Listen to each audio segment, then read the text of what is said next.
ఏండు ఎలా ఉన్నారో బ్రహ్మాండంగా ఉంటారు. పెళ్లి కౌరు ఎట్టుకొస్తేనండి ఓ పేల్మి సొవ్విటి అడిగారంటే మన పెళ్లి కౌరులని చెప్పేస్తానండి. మన సోమవారపు వారు పెళ్లి సందరండి. అదేనండి బాబా, మన సోమవారపు సాల్మన్ గారు ఆయన శ్రీమతి శారమ్మ గారు లేరు. ఆప్యాయంగా అందరిని పలకరించేస్తా ఉంటారు. మరి వాళ్ళ పెద్ద కుమారుడు ముద్దుల కుమారుడు మన అబ్రహాం పెళ్ళిండే. ఇదిగో మంచి మనసున్నాడు, సొగసైనడు, నలుగురికి నచ్చేవుడు, నలుగురు మెచ్చేవుడండి.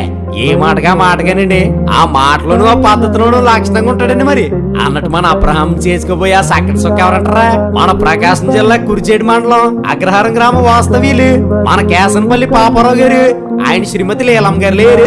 అనురాగంతో మాట్లాడేస్తా ఉంటారు. మరి వాళ్ళ పెద్ద కుమార్తె ముద్దుల కుమార్తె మన కారుణ్యండి.